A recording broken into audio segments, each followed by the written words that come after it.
Renegade. Contention 1 is the BRI. Framing 19 of the Atlantic suggests that the Belt and Road Initiative, or BRI, is a poorly coordinated branding campaign, disguised as an infrastructure project. There are 3 reasons why Europe joining the BRI will not increase economic cooperation or infrastructure projects. First is non-binding agreements. When a country joins the BRI, it signs a Memorandum of Understanding, or MOU. This agreement is non-binding, meaning that the country doesn't have to follow its guidelines. This is why COMO 19 of the Netherlands Institute of International Relations finds that even though China has signed many MOUs with European actors, follow-up and practical successes are difficult to find. European nations wouldn't follow through with any non-binding agreement, as Taylor 19 of CNBC reports that the majority of citizens in many European countries oppose Chinese economic influence and practices. Second, countries can receive investment outside of the BRI. The Globe and Mail 19 writes, the BRI itself is actually no big deal, since there's nothing stopping China from investing in Europe before the initiative. CSAS 18 finds that there is no correlation between participating in the BRI and receiving Chinese investment. Third is a lack of funding. Perez 19 of the Jamestown Institute explains that because of China's economic slowdown, a pension crisis, China cannot fund BRI projects. Overall, joining the BRI will have no impact on Chinese investment, infrastructure, or cooperation with Europe. Contention 2 is a Eurozone collapse. PRS Newswire finds 1 week ago that while growth may decrease temporarily in Germany, Italy, or the UK, robust labor markets and strong consumer spending will keep the global economy afloat. Affirming derails years of European economic progress in 2 ways. First is a populist pandemonium. Populism is an exclusionary form of identity politics that stands in opposition to international establishments and excludes minority and immigrant groups. Affirming gives power to the populace through appealing to xenophobia. Zhu of Deloitte in August 2019 explains that the West perceives that the BRI is an attempt to project China's influence across the world. Green 17 of the European Institute for Asian Studies finds that xenophobia in EU countries increases support for skeptical protectionist parties. Thus, Castorine 15 of the IAI concludes that China's economic penetration into Europe could lead to a populist backlash. This is not just speculative, as Balding 18 of Foreign Affairs reports that the Malaysian Prime Minister won by campaigning against Chinese influence on the BRI. The ISDP 17 finds that anti-BRI populists question the necessity of the EU, fueling the same sentiments that sparked pro-Brexit sentiments. Crucially, Winchester 19 of the Express explains that just one more country leaving the EU will collapse the Eurozone. Young 19 of CCN confirms that support for the far right signals the end for the euro, the currency of the European Union. This is terrible as PIIE 12 finds that a Eurozone currency breakup will cause a recession. Second is through an American overreaction. Freeman explains that even though the BRI has little economic importance, America views it as a dangerous geopolitical development. Rosenberg 19 of Forbes concludes that the recent tariffs in the EU are unlikely to escalate US-EU trade relations. He finds that right now, America is unlikely to place tariffs on European automobiles despite previously threatening to do so. However, affirming would give the US ammunition to pass these tariffs on European automobiles. Indeed, Trade Cost 18 of the South China Morning Post explains that if negotiations accelerate between China and the EU, it could push America to unleash tariffs against European exporters. If Trump portrays the BRI as a way to contain China, it could help his re-election. Pfeffer 18 explains that even when tariffs hurt the economy, they increase the support in critical swing states, critical to the 2020 election by rallying economic nationalism against China. Heave 19 of Markets Insider writes that automobile tariffs could plunge a globe into recession, reducing growth of the global economy by 1.2 percentage points. The impact of an EU recession would be catastrophic. The IMF quantifies that the next global recession will push 900 million people into poverty. You see 2 pieces of evidence. First, like populists leave the Eurozone, and then no global recession right now. Okay.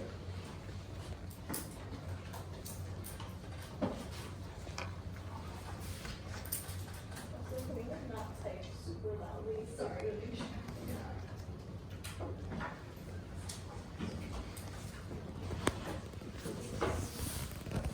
I'll give you this one.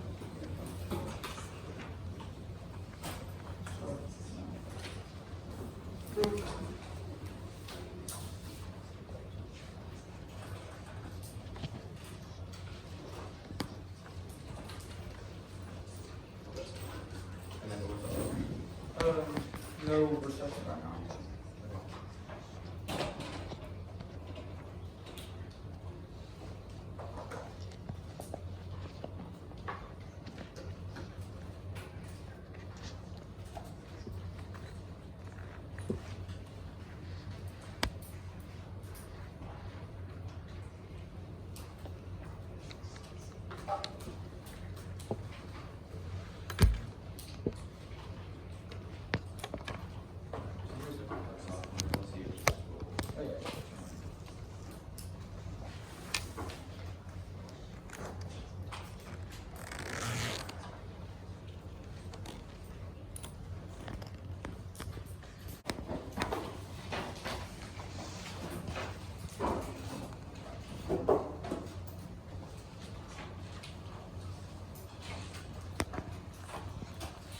Okay.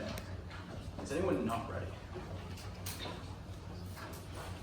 Time will start. We affirm our sole contention is developing the road forward.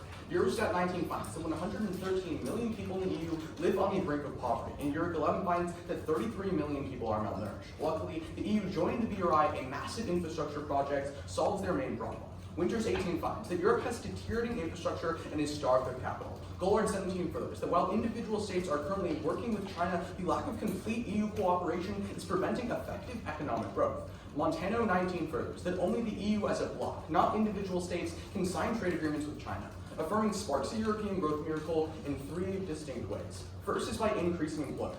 Shepherd 16 explains that the BRI in Europe can employ 1 million people through just a single infrastructure project, with 80% of people being employed locally. Rower 18 furthers that better transport infrastructure improves access to distant markets, stimulating local production. Every 1% improvement in accessibility produces a 0.4% increase in business and employment. But second is through modernizing Europe. Chen explains that right now, Europe is facing what's known as negative urbanization, where more people are living outside of developed regions. Luckily, Govson 17 explains that the BRI urbanizes rural communities as it increases the amount of money investors make in return for investing. It increases rural access to global trade to overcome chronic problems such as low economic growth, hunger, and unemployment. For example, Shepherd explains that the BRI built entire cities in Sri Lanka on previously underdeveloped areas with mass unemployment, with the initiative as a whole focusing on local stimulation. Overall, the World Bank concludes that urbanization would cut poverty more than a half and reduce infant mortality by 16%. Toto 13 furthers that there would be a spillover effect through higher growth into areas not directly developed, reducing poverty there by 39%. Empirically, Chen quantifies that urbanization across East Asia lifted 850 million people out of poverty. But third is by networking nations, affirming networks the EU and China in 2 ways. First, by increasing trade. Battle 16 finds that trade between the EU and China is set to decline, as Chinese development shifts focus away from Europe and poor infrastructure limits trade capacity. Luckily, because the BRI fixes old and builds new infrastructure, Chen 18 reports that travel times decrease, reducing shipping costs. This helps businesses, which is why Brackman 19 quantifies that Chinese exports to BRI signatures increased by 8.2%. But second is by increasing investment. Alexa 19 writes that European foreign direct investment is going down by 4% every year. Luckily, Alan 15 finds that the BRI synergizes development policies and it allows for Western firms and Chinese firms to better cooperate, leading Kling 18 to empirically find that the BRI increases FDI by 46%. Wang 16 confirms that Chinese FDI has historically led to higher economic growth and employment. Weiser quantifies this by creating a spillover effect of knowledge and technology, stating that every 10% increase in FDI decreases poverty by 7.6%. Klein furthers that to expand their service network, foreign investment often goes to improving access to telecommunications, electricity, and water, helping millions of poor households. Overall, all of Eurasia benefits from European growth. The IMF finds in April that growth in Eurasia is too low to lift living standards in the long term. More importantly, the World Bank finds that 80 million people in Central Asia and Europe make dollars a day with the cost of basic necessities higher than the rest of the world. Bal 16 furthers that Central Asian countries face low growth due to underdeveloped infrastructure, but more importantly, he furthers that the different transport structures, such as different sized rails and different railways, is what causes high transportation costs that hinders trade. Luckily, Peter 17 explains that should the EU join, it would standardize regulations and increase cooperation, facilitating business growth for every BRI member. Chen 18 furthers that should the EU join, the BRI framework dictates that there would be a creation of intercontinental economic corridors across Eurasia. Rogin 18 analyzes that better direct transport links between China and Europe would lead to a spillover effect of factories and urbanization. Bond 17 furthers that even small increases in the BRI between China and Europe would connect Central Asia to currently untapped global supply chains, allowing for the diversification and mass growth. Save the lives of millions and affirm. We see one sentence right after Winters. Just right after Winters, like at the top of your page. Yeah. Google, right? Don't talk about like the EU quality. Yeah, this is the entire European Union growing. Second, 46% FDI. Third, Europe will standardize the BRI regulation.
Essentially.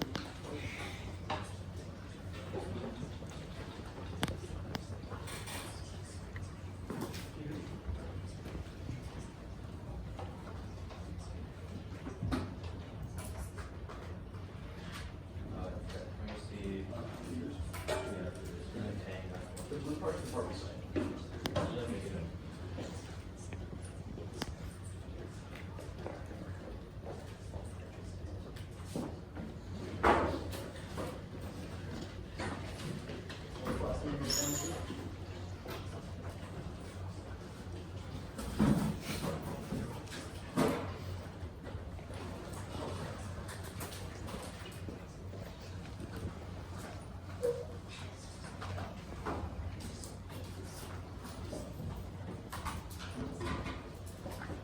Here's the cross. Yeah. As the first to continue, would you like the first question? Yeah.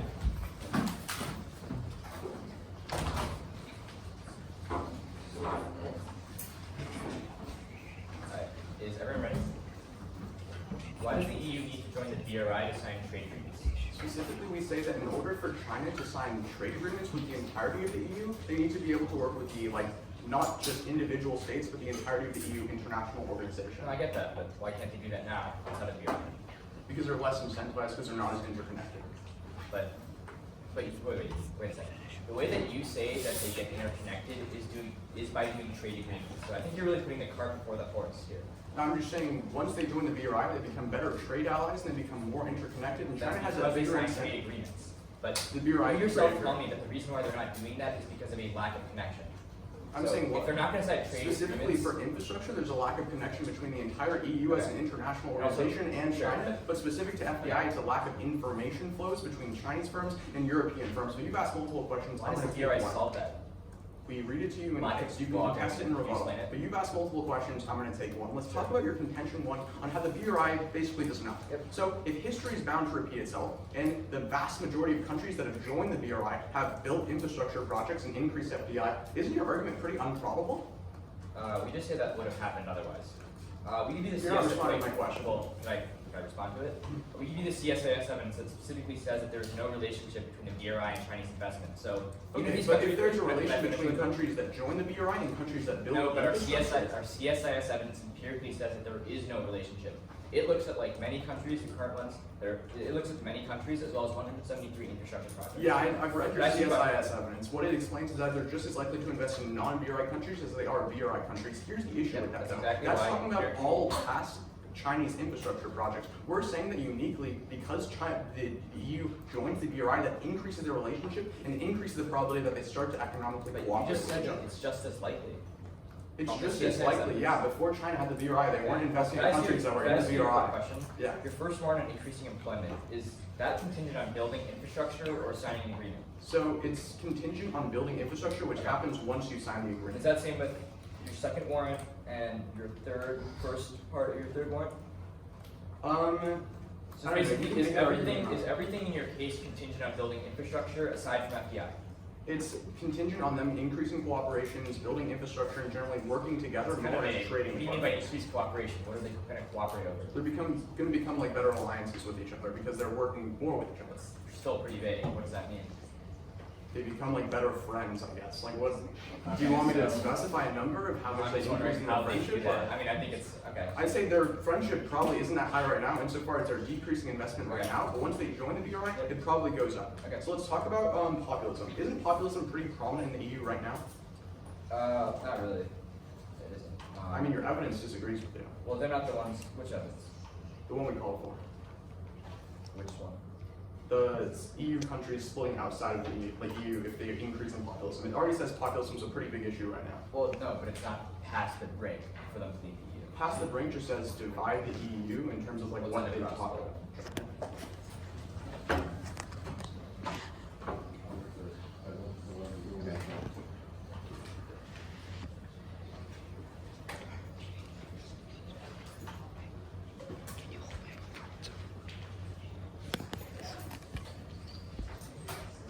And those 12 seconds.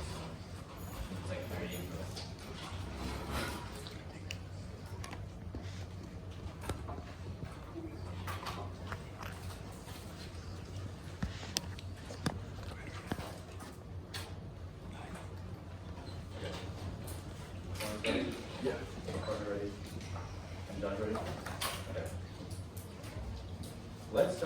sole contention are essentially increasing economic growth around the world.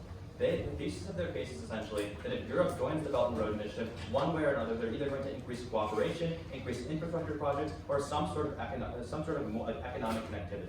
The thing is, look to the analogy that they make in like Crossfire, which is that right now the EU and China are not friends. Let's think of an analogy. Let's say that I don't like Psy. If I sign a non-binding agreement to hang out with Psy, I'm still not going to hang out with him, which is why the Camo 19 evidence in our case says that even though so many European countries have signed memorandum of understandings with China, there's been zero actual follow-up and no practical successes. The only, literally the only example of a successful Belt and Road Initiative project in the European Union literally happened 2 years before Greece joined the Belt and Road Initiative, which is the Piraeus Port. At that point, there's no correlation between Europe joining the BRI and receiving infrastructure projects or any of their arguments. Then they say that the European Union will sign a free trade agreement with China, but their evidence is probably reverse causal, because most of the countries in the Belt and Road Initiative are ones that already had good relations with China before the BRI existed, which is why, according to the Douche in 2019, literally every single country in the Belt and Road Initiative that has a free trade deal with China was either negotiating it or signed it before the BRI. Let's go to their links. The first one is about employment.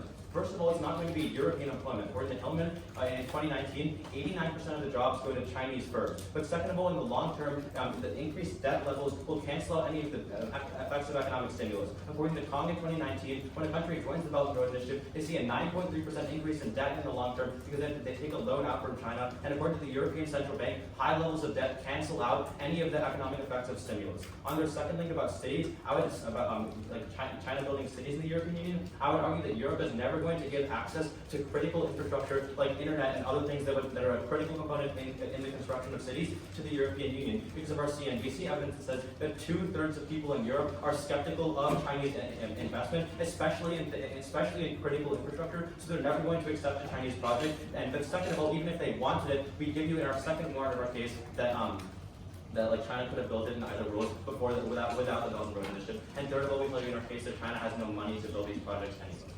Now in their third argument about networking, the first thing they say it'll increase trade through transportation infrastructure. The problem is that the Belt and Road Initiative projects are simply not profitable. According to Lang in 2019, most of the projects are railways. However, transportation by sea is 2 times cheaper, which is why even if it has shorter trade distances, companies will still just transport by sea, so there's no increase in trade. Their second link about foreign direct investment, their warrant essentially is that if there's more cooperation between companies, it'll increase economic growth, but you don't have to join the BRI to have your companies cooperate. According to Baker in 2019, American companies literally cooperate with Chinese companies along the Belt and Road Initiative, but America's not in the BRI. Second of all, according to our Camo 19 evidence, there's no increase in cooperation between European countries after they sign the Belt and Road Initiative. Third of all, they just cite general statistics about FDI being good, but according to the Washington Post, there's a specific nuance that FDI from developing countries like China into developed countries like the EU is not really that beneficial because tech usually goes out of the EU and into China rather than from China into the EU. On their impact about different sized railways and standardizing regulations. First of all, their Peters evidence is really bad. All it says is that Europe will make reforms for transparency. It will not make reforms to change the size of railways or whatever they said in their case. Second of all, according to Lang in 2019, there are already 59 direct railways from China to the European Union, so all of their impacts should have happened in the status quo. Third of all, you don't have to join the BRI to cooperate with the third world. Shinhua finds in 2019 that France and Germany, both of which are not in the BRI, already signed agreements to cooperate with China in the third world. Fourth of all, according to Dorian of the Pipeline Gas Journal, even if you connect Central Asia to the rest of the world, that will make it easier for these countries to extract natural gas, which makes in the long term their economies will be less diversified, and it's a prerequisite to any investment in any other sector, because all the investors will get excited about natural gas and will only invest in natural gas. Okay, we see companies evidence. Can I just see there's no project support? Yeah, so that all the projects have to Wait, no. Are you the no interest in cooperation or BRI projects not profitable? Oh, not profitable and no cooperation. Okay. Actually, wait, is all the evidence about the EU? Yeah. Okay, no, I'm good. Wait, can I see the second response you read off? Yeah. No increase in cooperation. It's not very useful. Yeah, actually, So you do want to? yes. Yeah, sure.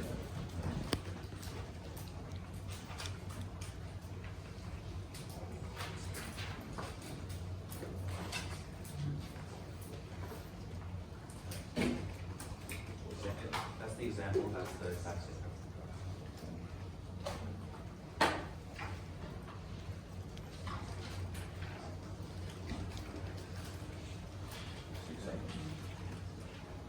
I'm gonna just keep taking a look at the part time.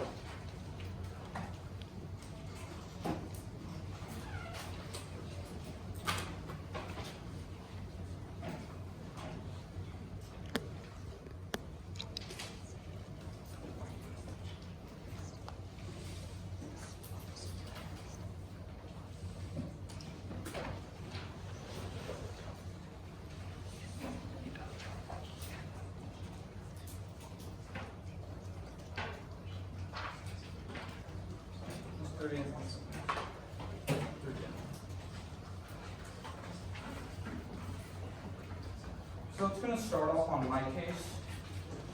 I'm going to go over there. Doesn't matter if I use one of your timers. My phone's like,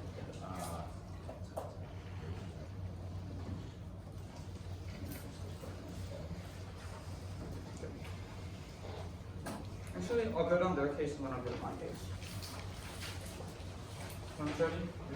Jackson ready? Judge ready. Start on their C1, go to the first thing about the MOU. One, we'd argue the EU would cooperate because if not, it literally kills the legitimacy. They're joining the initiative and then they literally do nothing at that point. No country is going to ever sign an initiative with Europe, and Europe knows that. China also knows that if the EU goes on and China does nothing, then nobody's going to want to join the BRI. This is a legitimacy argument. Second, they drop the Goulart evidence that European countries have joined the Belt and Road Initiative. The reason that they have done is because China is unwilling to cooperate with the individual nations that the entire EU was in, which means they don't actually need to cooperate with EU nations that have not yet joined the Belt and Road Initiative. If the EU joins, that's no perceptual shift. China then begins engaging with the EU countries that have joined. That is why all of their evidence says that nothing is happening right now. Yeah, we agree, nothing is happening because the EU hasn't joined, and that's why China is unwilling to cooperate with any European state. Go to their second link. First, all of the arguments are talking about like investment into infrastructure. The CSIS evidence says that they're just as likely because he looks at infrastructure projects before the BRI and after the BRI. Yeah, obviously, they're just as likely to invest in BRI projects when the BRI does not exist, and then it does exist. We tell you that the BRI explicitly increases the chance. But second, this is not about our FDI argument. FDI argument is talking about individual private companies, which does not interact with the CSIS analysis on individual countries. Then, the third thing about funding. One, phase 19 finds that half of all BRI funding or half of all international loans that China gives out are actually hidden loans, which means it's impossible to track them. But second, McKinsey 17 finds that half of all BRI investment is going to come from private sector in the future, which inevitably means that any of their frontline or any of their arguments about funding are wrong. Go to the second contention talking about the Eurozone collapse. Off the top, they tell you the economy is doing well right now. That's not true. Their evidence only looks at like the emerging markets. It talks about Chinese excess overcapacity. But what the graph finds literally 10 days ago is that Germany is literally already in a recession. The European Central Bank predicted literally last week that the entire Eurozone is about to collapse. That matters for two reasons. First, it not only means any of the arguments about recession, but second, their evidence says that the recent tariffs cause a recession is it collapses Europe, it collapses Germany, and that spills over. If Germany's literally already in a recession, their argument is like contradictory inherently. But then you turn the argument against it because Elmer explained that the increase in FDI, specifically from the Belt and Road Initiative, if the EU joined, it'd be enough to prevent a Eurozone recession in the year 2020. The evidence is super explicit. You can literally incorporate this all the comparative analysis that they talk about tech leading on FDI. Then go to the first thing about populism. First, it's already increasing now for a ton of all causes. Things like the Trump modeling, the refugee crisis, and globalization are already making it so there are winners and losers, shifting policy focus. That's why Barrettine does an analysis of the last 20 years of European politics and finds that populism is already rising. That means one, their strength of play literally sucks. There are so many peculiar trends that don't account for. But second, it means that populism will simply shift their infinite scapegoats and always say this is the reason and this is the reason, meaning they have no offense. But second, we'd argue that populists can already campaign on existing BRI investments in non-EU members has to prove that this is something that they should push against, that they should push against Chinese, they should push against Chinese influencers. No reason they have to be within the BRI, but if anything, you can turn it. Feel is illusory. Their argument literally justifies appeasing bigots. Their argument is against saying don't abolish slavery because bigoted backlash might cause Jim Crow. If we prove the policy is good, we should abstain from passing to appease a xenophobic voting bloc. My opponent's rhetoric literally legitimizes right-wing populist voting blocs, and there's a reason to drop them greater legitimacy. Populism only comes when you address their arguments and literally say this is why we should not vote in it. Then they tell you that like if a country leaves that are collapsing entire Eurozone, one, Express Tribune finds that due to things like low fiscal austerity and high oil prices, the Eurozone journey so weak it's going to collapse in the next 6 years anyway. Second, their evidence doesn't take populists leave, it just says the populists want to divide the EU, then we're getting the impact of external offense. But third, their evidence literally says the populism is rising right now, which means you not even get into the offense. Go to their second extension, talking about like tariffs. One, you can delay because unguarded team space and Trump responds to BRI with things like US is developing aid. This is two impacts. First, it means it's not tariffs because he wants to try and win back the EU. That's literally basic economic or basic like foreign policy. But second, USA reports that a single project left 23 million people out of poverty. Then Trump would have tariffed the EU for three reasons. First, they know they need to win the EU back, not shatter relations. The EU has multiple UNSC votes. Trump knows that. Second, then Trump finds that Trump would conclude that EU tariffs are not with the domestic economic parts of this is especially crucial as Trump has literally no political capital with the election and impeachment inquiry coming up. And third, he can't tariff without congressional approval. If he says it's a national security issue, he literally kills all his legitimacy and loses 2020. Then tariffs don't cause a recession for two reasons. First, supplies can turn to new markets away from the United States or EU. Second, Trump knows the EU recession would spill over to the US, costing him billions and the election, meaning he never raised tariffs too high. That's why we literally have a trade war with China that's larger than the EU right now, and we don't see any like recession. But then you can turn it because actually diversifies economic partners, making countries less susceptible to tariff-prone recessions. Also, we'd argue that if the EU was tariffed, they're more likely to switch away from dependency on a single market. Then go back over to our case, you can see their defense on Central Asia, none of the hydrogen creating access on the terms. And then they say that firms can't cooperate right now in our FDI argument. Yeah, but one, we say that cooperation is going down because China has a geopolitical incentive to ensure that they only cooperate with BRI nations. That's literally the first card we read in the case for the third.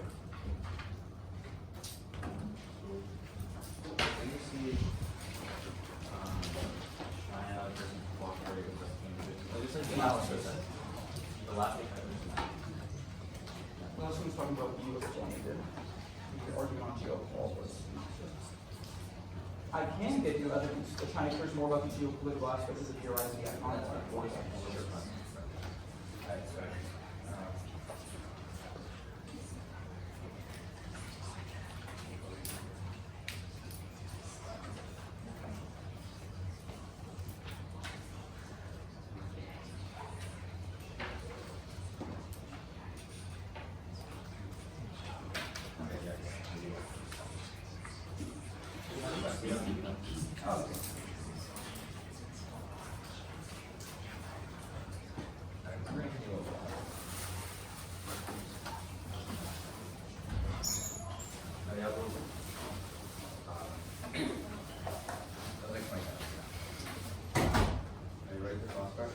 Yeah. Yeah, which one? Yeah. Okay. So, some talk about our first warrant about a non-binding agreement. You said that if Europe, what was your second response? On that argument specifically? Yeah, like you said, like that was kill the the legitimacy blue and then something. Okay. Wait. So the one that came after legitimacy? Yeah. Oh, that was the Goulart evidence, third card rereading case that I also showed you guys conveniently, which is that while individual countries are in the BRI and they're working on bilateral agreements with China, China will not cooperate unless it's multilateral cooperation, right? They have a geopolitical incentive to ensure that more countries join the BRI because that is a geopolitical strategy. Doesn't I guess if we want to talk about in terms of geopolitics, wouldn't it be preferable for China to negotiate bilaterally? So if a big Chinese economy versus one small European economy? No, but obviously compared to the they entire tried. bloc. Obviously they tried the divide and conquer strategy before, right? They did it with they tried doing it in South China Sea, then ASEAN formed. They tried doing it with 16+1, then the EU pushed back. Historically speaking, they tried divide and conquer. It's never worked. Instead, multilateral institutions have risen up and opposed it. So obviously now they're going to turn towards a multilateral institution. China's not idiots. These people know what they're doing. I'm going to take a question. Yeah. So let's go to your second contention on your first link talking about populism, right? Okay, what incentive do populists have to leave the EU? I mean, we're just going to kick populism. So. Are you going to kick tariffs too? No, we're going for tariffs. Okay, so why hasn't the trade war with China caused recession? I mean, we can provide you with evidence from CNBC that the bilateral trade flow between the U.S. and the EU is a lot bigger than the U.S. and China. And second of all, the Chinese government is passing fiscal stimulus actively. The European Central Bank has come out and said it has clearly shown that its hands are tied and it's not able to bail the European economy. So at that point, I actually have Can I just ask you a question? Sure. Okay. So if for your argument about FDI, so you just clarify your link. So it's not about increased cooperation. It's not about infrastructure. What is your link then? on FDI. Yeah. It is about cooperation and it's about general confidence as well. Okay. So are you going for FDI? I don't know. We'll see what Jackson does with the summary.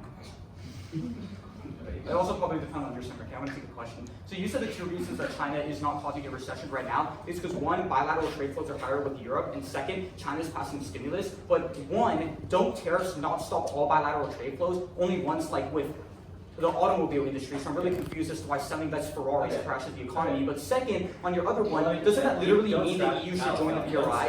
Because let me respond to one at a time. Okay, sure. Then So I'll answer the second one. yeah, I'll answer the second one when you said. But so first of all, the main we can provide you with evidence that says that the main thing that causes a recession when you impose tariffs is not actually the increased prices or the decreased trade, but rather it's the uncertainty. And so if Trump passes massive tariffs, 25% automobile tariffs on the biggest bilateral trade flow in the world, our evidence says that that uncertainty is enough to tip the global economy into recession. Why didn't that do it with China? I- If it's I- not, no. I explained- Your reasoning on China was something about bilateral trade flows and stimulus, but doesn't that mean that one, you still want to pass stimulus, that's why you joined the BRI? No, but Meaning we win one of our things, so we rewrite your whole case. Okay. Get rid of I know, set that out.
yeah, I'm gonna start off on my first contention, my second contention, and then I'll go to their case.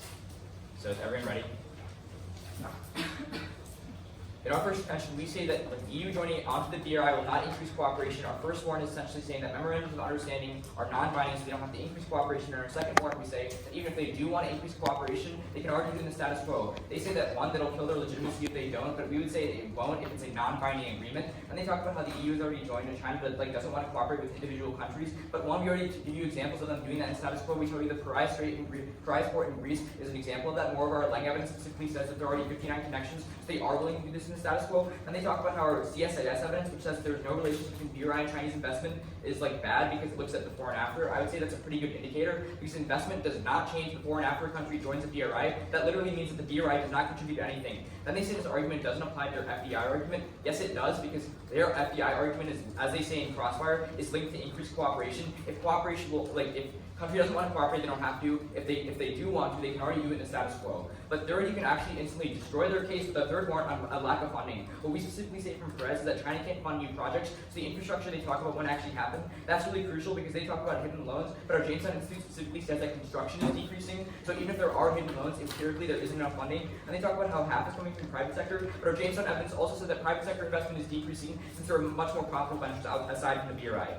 Then on our second contention on a Eurozone crisis, we give you the PR newswire evidence saying that there isn't going to be a recession. They give you this Germany evidence, but realize that one, our PR newswire evidence is more recent than theirs, but our PRS newswire evidence specifically says that even if there is a slowdown, it will not lead to recession. We say that our second warrant on tariffs specifically will, and I'll explain that later. But what we specifically say in our second warrant is that if the EU joins the BRI, Trump will put tariffs against the EU, and that'll lead to a global recession, as Hebe explains, and push 900 million people into poverty. They give you a few responses. First, they talk about how there's going to be an increase in development aid, but the Washington Post explains that this is going to happen because one, the U.S. has no money because of Trump's tax cuts. But second, even if he wanted to increase funding, it would cut from other aid institutions. And they talk about the UNSC, but realize that our FEFRA evidence says that it actually helped him win his election. And I think he prioritizes that rather than the UNSC vote. Then he talks about there's no political capital. He solves this with elections, with increased popularity with our FEFRA evidence. Then they talk about how.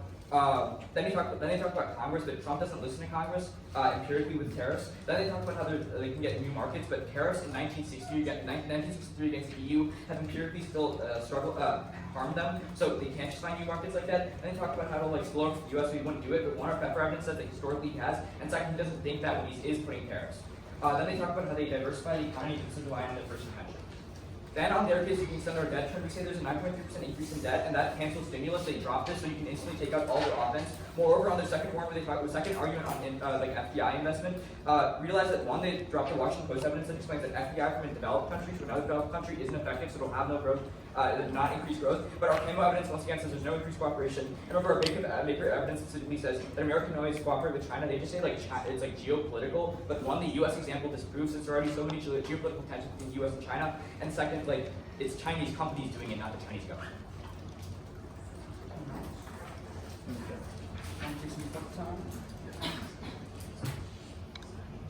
I want to use your time for something. Yeah.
So the order's just going to be down our case and then on to their case. Is anyone not ready? Time will start now. Starting our first forum, we're going to concede their argument that there's no on-net increase in infrastructure. That means there's no increase in debt, and we're just talking about FDI, which is between companies and EU companies and Chinese companies. There's no increase in debt on that. Don't give them any offense off the turn. They read to our first forum. With that, go to our third warrant on networking nations on our subpoint beyond increasing investment. We explain to you that it is the investor confidence that increases once the EU joins the BRI that allows Chinese companies to feel more reassured when deciding to invest in EU companies. That it gives us access to the Kang analysis, which explains that it causes a 46% increase in FDI when looking at all the past BRI countries. They give you a few responses. First, they say that there's on no increase in cooperation. While there may be no increase in cooperation between China and the EU, we're talking about an increase in investor confidence between EU companies and Chinese companies. It doesn't matter if there's cooperation between their different individual companies. They also concede the Elmer 19 evidence, which we read on their case, which explains that through an increase in FDI, we can solve back for an EU recession, which is going to happen. On the EU recession uniqueness, our evidence are both from the same exact day. At that point, you're going to be conceding to our analysis in which we explain that a recession is set to happen by 2020. However, by increasing FDI, we're able to solve back for that. They say FDI doesn't matter when it's coming from a developing country to a developed country. Our Kang 16 evidence says that empirically Chinese FDI has been good to stimulate the EU economy. Don't prefer their general analysis, prefer our specific analysis.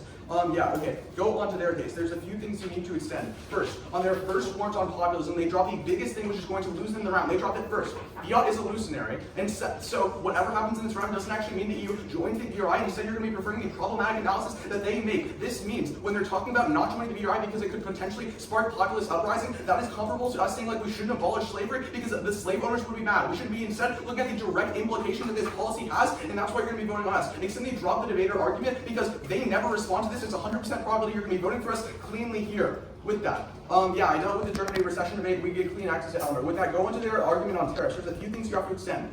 First, they really mishandle the term we read in the bottom, in which we explain that even if the U.S. were to increase tariffs that they're putting on the EU could still diversify and decide to trade with other people. That means it's not going to directly cause a recession. Also, they drop the analysis that the Chinese-U.S. Trade relations or trade tariff war did not cause a recession. Given that both the U.S. and China are both very large economies and tariffs hurt both of their economies and it didn't cause a recession, the probability of their argument is very, very low. We also read that the U.S. would always want to keep their relation with the EU because they have UNSC votes. He says Trump's always going to put his election above all that, but that doesn't matter. At the point at which we're always going to be preferring like our national sovereignty and our national security, we're always going to be caring about UNSC votes. Also, they really mishandle our third response we read on how Trump can't just like bypass Congress when deciding to pass tariffs. If Congress says we cannot pass tariffs, he can't do that. The only situation in which we can is when Trump decides it's a national security issue. They don't explain why the EU joined the BRI as a national security issue. That means they can't pass tariffs in either world. It's going to be your vote for the half. That was not the first question.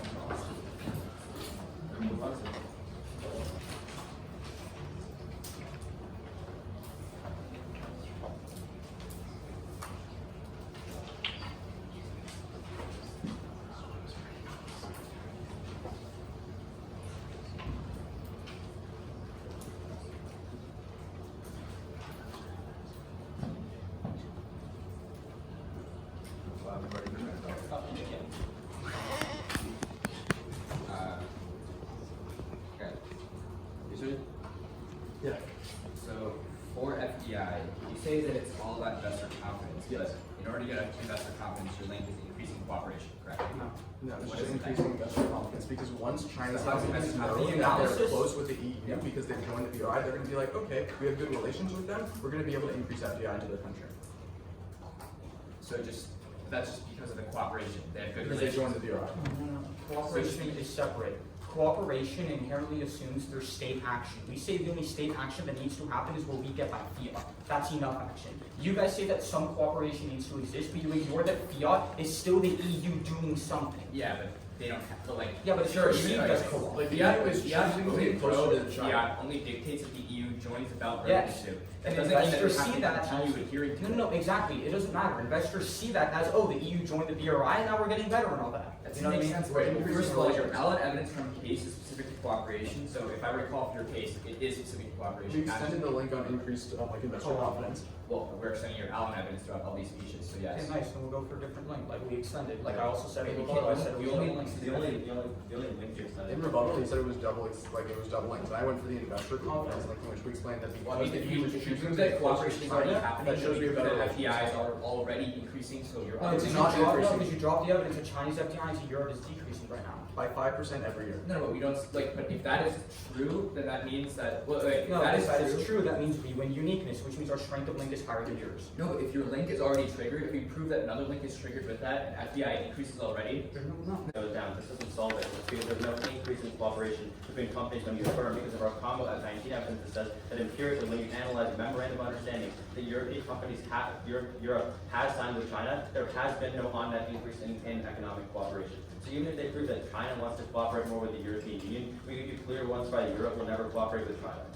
Moreover, our Washington Post evidence says that FDI from developing countries like China into developed countries like the European Union is not beneficial because technology flows from Europe into China, so they don't help solve the recession. They said there's 10 evidence that answers this. All their 10 evidence says is that FDI increased by 46%. It doesn't say that it's beneficial. Moving on to our case. So I guess on the slavery argument, our argument is about fear of Chinese economic influence, and so I guess them misrepresenting our argument is probably a bigger reason to drop them, and it's more likely to hurt the debate space rather than our argument and the tenuous link into slavery or whatever it is. Moving on to the tariff argument, they extend 3 responses. One, they say that they can diversify their economy. We read you in summary that tariffs that America opposed in 1963 still increase prices on consumers. So obviously they're not able to diversify trade. Second of all, with the UN Security Council, but obviously Trump puts his own popularity in the upcoming election over the UN Security Council. That's the separate evidence which says that economic nationalism appeals to the swing states. Then he says that Congress can block them, but Sy tells you in summary that he's already bypassed Congress with every single tariff in the past, so he can just bypass Congress again. Then on the recession, they say recession will happen 2 years in the future, but the sooner the recession happens, that means people have less time to save up money, so the recession is more severe. So even if the recession is non-unique and FDI is non-unique, voting for us still has marginal offense of the recession being more severe.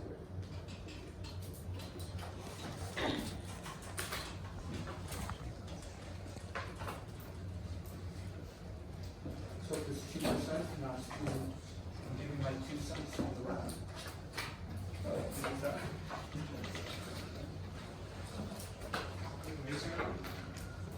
I'm gonna start on their case and then go to my case.